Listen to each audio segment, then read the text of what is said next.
Les animaux sont-ils des machines? Cette question avait opposé en 1678 Jean de La Fontaine à René Descartes.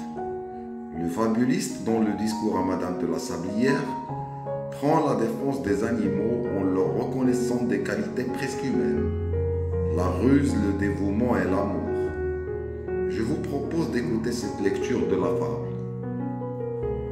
Discours à Madame de la Sablière.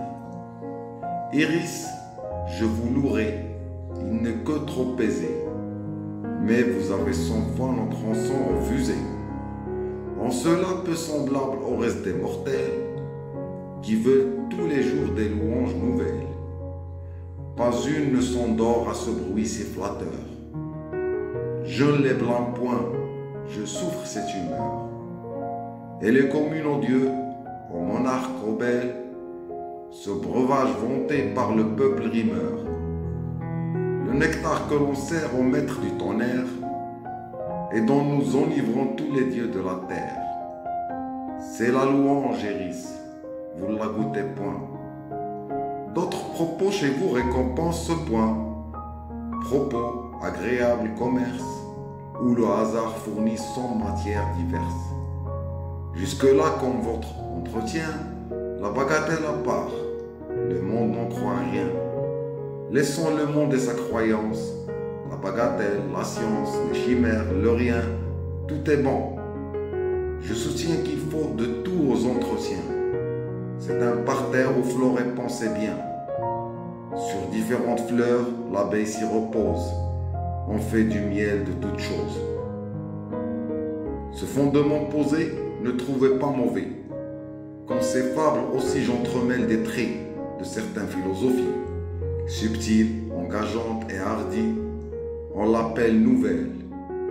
En avez-vous ou non ouï parler? Ils disent donc que la bête est une machine, qu'en elle tout se fait sans choix et par ressort. Nul sentiment, point d'âme, en elle tout est corps. Telle la montre qui chemine, à part toujours égaux, aveugle et sans dessein, ouvrez-la, lisez dans son sein.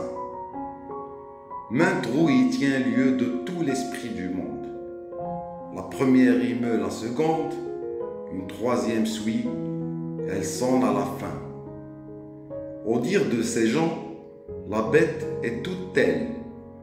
L'objet la frappe en un droit. Ce lieu frappé s'en va tout droit. Selon nous, aux voisins ont porté la nouvelle. Le sens de proche en proche aussitôt la reçoit. L'impression se fait, mais comment se fait-elle? Selon eux, par nécessité, sans passion, sans volonté. L'animal se sent agité, de mouvements que le vulgaire appelle tristesse, joie, amour, plaisir, douleur cruelle, ou quelque autre de ces états.